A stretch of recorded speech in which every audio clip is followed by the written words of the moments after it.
Hello students, आज हम अंतर्राष्ट्रीय संगठन के उद्देश्य के बारे में पढ़ेंगे और उसमें सबसे पहला ही अपने आता है कि युद्धों की रोकथाम करना और शांति व सुरक्षा बनाए रखना। अगर अंतर्राष्ट्रीय संगठन बनेंगे तो उनका प्रमुख उद्देश्य यही होगा कि युद्ध ना हो आगे चल के। जैसे कि एंशियंट टाइम में हमने देखा कि नेपोलियन के जो युद्ध हुए थे उसके पश्चात भी एक अंतर्राष्ट्रीय संगठन बना था जिसका नाम था पवित्र संघ, होली अलायंस। और इसका उद्देश्य भी यही था कि आगे होने वाले जो भी युद्ध हैं उनको टाला जा सके, शांति स्थापना की जा सके। प्रथम विश्व युद्ध के बाद भी ऐसा ही एक अंतर्राष्ट्रीय संगठन बना था, लीग ऑफ नेशंस, जिसका नाम था राष्ट्र संघ। इसका भी उद्देश्य यही था। और उसके बाद में द्वितीय विश्व युद्ध हुआ क्योंकि लीग ऑफ नेशंस के जो उद्देश्य थे वो उतने अमल तौर पे नहीं जा सके।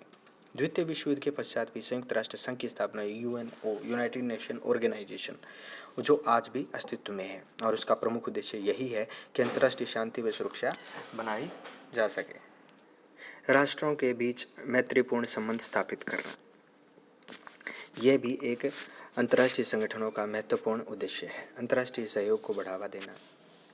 दूसरा उद्देश्य है वैश्विक मामलों से संबंधित समस्याओं का समाधान करना। वैश्विक तौर की समस्याएं, विश्व में एक से ज़्यादा देशों के साथ किसी देश के अगर संबंध खराब हैं या फिर किसी दो देशों के बीच में संबंध खराब हैं, जैसे भारत पाकिस्तान का एग्जाम्पल हम ले लेते हैं, भारत चीन का हम एग्जाम्पल ले लेते हैं, चीन और अन्य देशों का एग्जाम्पल हम ले लेते हैं। इन सब में हमें यही पता चलता है कि ये वैश्विक मामले हैं। उन मामलों में समस्याएं हैं, उनका समाधान करना भी अंतर्राष्ट्रीय संगठनों का ही एक उद्देश्य है।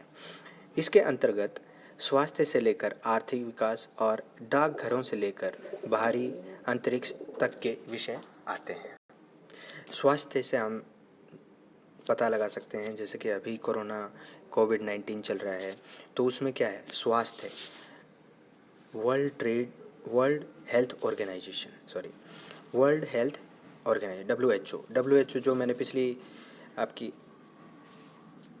क्लास थी उसके बाद उसमें भी ये चीज़ बताई है। वर्ल्ड हेल्थ ऑर्गेनाइजेशन ये स्वास्थ्य के बारे में देखती है और अभी इसका बहुत बड़ा रोल है। दूसरा है आर्थिक विकास। आर्थिक विकास, एक देश दूसरे देश के साथ व्यापार में कितना सक्षम है। एक देश में मान लीजिए ज़्यादा उत्पादन तो होता है परंतु वो दूसरे देश को बेचने में सक्षम नहीं है। इन मामलों में अंतर्राष्ट्रीय संगठन बढ़ चढ़कर हिस्सा लेते हैं। डाकघरों से लेकर बाहरी अंतरिक्ष तक के विषय आते हैं।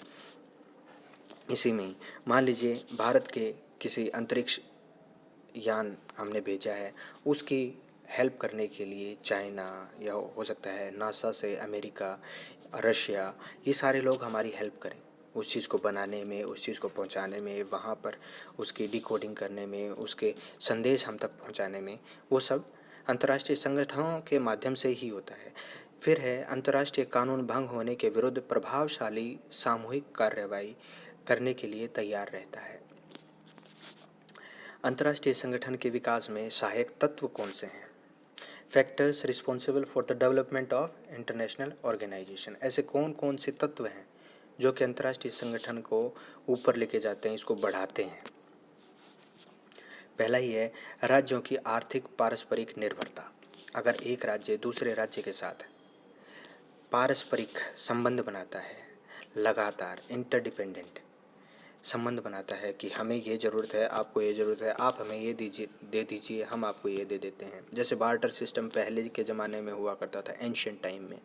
वो निर्भरता अगर होती है तो एक देश दूसरे देश के साथ कभी भी युद्ध लड़ने से कतराता है, डरता है कि कहीं युद्ध हो गया तो हमारी पारस्परिक निर्भरता है वो हम कहाँ से पूरी कर पाएंगे। जैसे इसी में महत्वपूर्ण खनिज पदार्थों के विषम वितरण, जहाँ बहुत ही मुश्किल से जो चीज़ें मिलती हैं वो इजीली उनको अवेलेबल हो जाती हैं। भूमि व जलवायु की विभिन्नता, हो सकता है कि यहाँ की भूमि में और कुछ उगता है और दूसरे देश की भूमि और जलवायु का परिवर्तन है और उसमें अलग चीज़ों का उत्पादन होता है, तो वो आदान प्रदान हो सकता है। बढ़ती हुई आवश्यकताओं को पूरा किया जा सकता है अपने अतिरिक्त साधनों में उत्पादित वस्तुओं के आदान प्रदान से। राष्ट्र अपनी आवश्यकताओं को पूरा कर पाते हैं। नेक्स्ट पॉइंट है युद्ध की प्रकृति में पूर्ण परिवर्तन। पहले युद्ध हुआ करते थे तलवारों से। दो एक समूह होते थे, वो आपस में तलवारों से युद्ध करते थे। सैनिक धरती के ऊपर टकराते थे एक दूसरे के साथ तलवारों में, घोड़ों पर, हाथियों पर। परंतु अब ऐसा नहीं रहा। विनाशकारी अस्त्र शस्त्र बन गए हैं जो यहाँ पर बैठे बैठे सिर्फ बटन दबाओ और वहाँ पर जाके वो गिर के फट जाएंगे। ऐसा ही सबसे पहले हमने देखा हिरोशिमा और नागासाकी में 6 और 9 अगस्त 1945 को। योद्धा और गैर योद्धा में कोई विशेष अंतर नहीं रहा है। अब एक आम आदमी भी प्रभावित होता है युद्ध से। मान लीजिए अगर हम आज कहते हैं कि ये कोविड-19 जो है चीन के द्वारा एक जैविक युद्ध है, बायोकेमिकल वॉर है, तो हम एक आम आदमी इस बात से प्रभावित है कि नहीं, आप बताएं। फिर है इस चीज़ को जो प्रत्येक व्यक्ति इसमें सम्मिलित है, वो चाहे योद्धा है या गैर योद्धा है, तो इसको बोलते हैं संपूर्ण युद्ध, टोटल वार।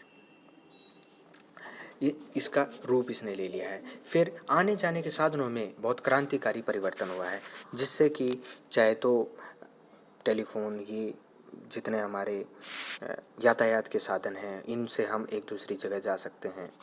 और इसी वजह से हमें मानते हैं कि अंतर्राष्ट्रीय संगठन जो हैं उनका विकास भी इसी वजह से हुआ है। नेक्स्ट पॉइंट है यातायात व संचार के साधनों में उन्नति आई है। अंतर्राष्ट्रीय संगठनों के विकास में यातायात और संचार भी बहुत मायने रखते हैं।